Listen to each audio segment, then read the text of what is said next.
Halo rekan-rekan semua, selamat datang di video pembelajaran fisika dasar. Kembali lagi bersama saya Era.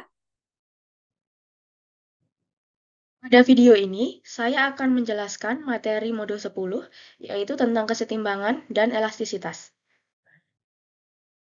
Nah, setelah Anda mempelajari materi ini, diharapkan Anda bisa mencapai learning outcome yang ketiga, yaitu menjelaskan tentang kesetimbangan dan elastisitas. Nah, kesetimbangan benda tegar adalah kondisi di mana sebuah benda tetap dalam posisi diam atau bergerak dengan kecepatan konstan tanpa mengalami rotasi atau translasi. Nah, dalam fisika, tegar mengacu pada sifat suatu benda untuk tetap dalam keadaan tertentu ketika digenai gaya. Nah, kesetimbangan benda tegar ini berhubungan dengan hukum Newton dan momen inersia. Jadi ada dua jenis kesetimbangan benda tegar, yaitu kesetimbangan statis dan kesetimbangan dinamis.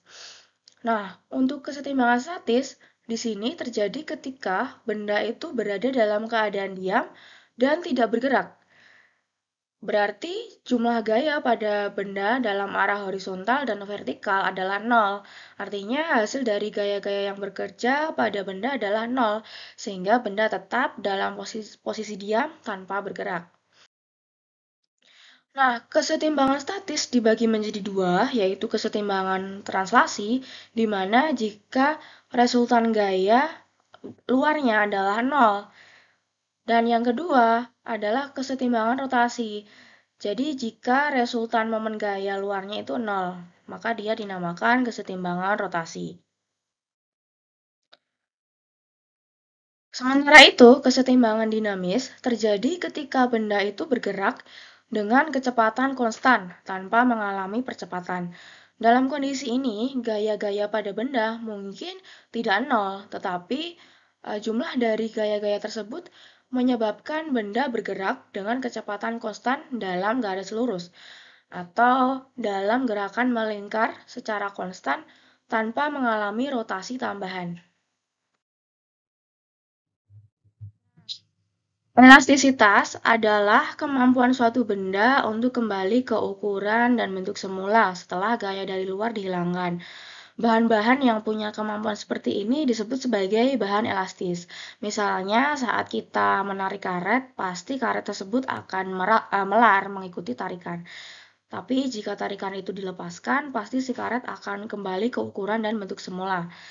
Nah, elastisitas semacam ini dipengaruhi oleh struktur atom penyusun bahannya.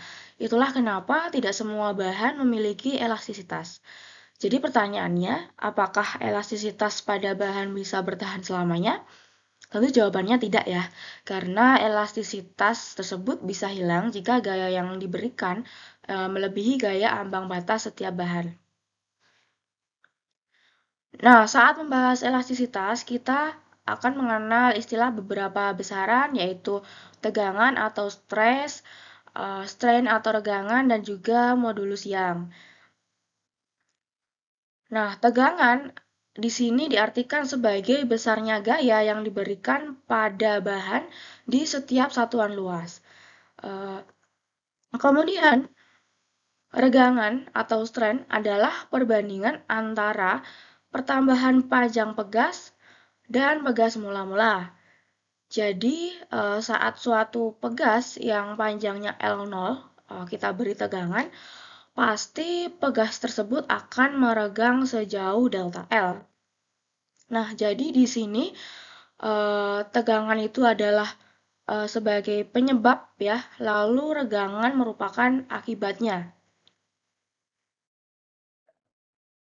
Nah, untuk tegangan atau stres dirumuskan sebagai gaya dibagi luas penampangnya. Jadi F per A ya. Nah, untuk satuan tegangan di sini adalah Newton per meter persegi. Sedangkan untuk regangan atau strain di sini dia merupakan konstanta, jadi tidak ada satuan dan rumusnya adalah delta L dibagi L0.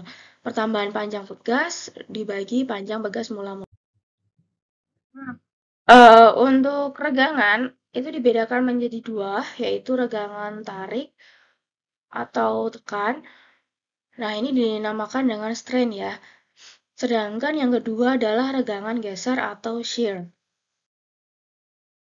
Nah, untuk tegangan yang kecil, benda tegar bersifat elastis ya. Nah, faktor perbandingan antara tegangan dan regangan didefinisikan sebagai modulus elastisitas.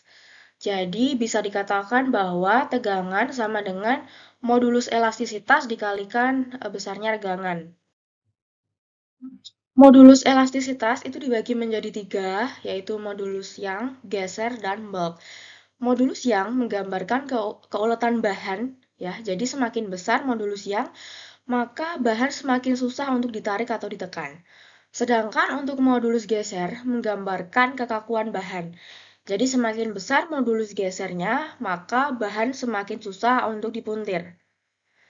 Sementara itu, untuk modulus bulk menggambarkan kemampuan bahan untuk dimampatkan. Nah, modulus yang adalah besaran yang menunjukkan kekuatan suatu benda untuk kembali ke bentuk semula akibat pengaruh gaya dari luar, gitu ya. Nah, modulus yang ini merupakan perbandingan antara stress dan strain. Jadi, perbandingan antara tegangan dan regangannya.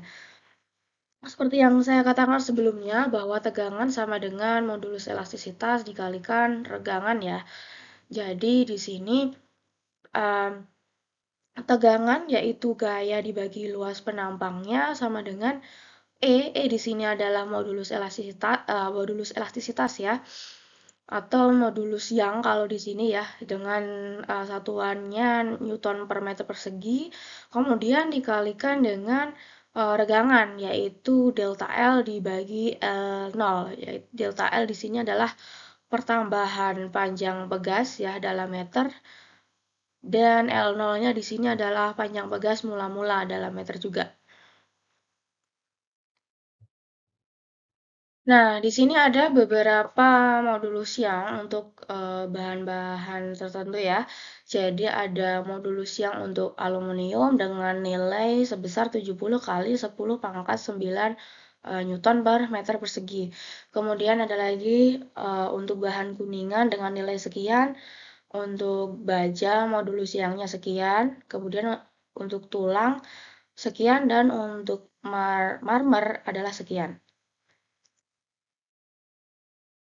Sekian yang bisa saya sampaikan pada materi kali ini. Selamat belajar semuanya. Sampai jumpa di video selanjutnya.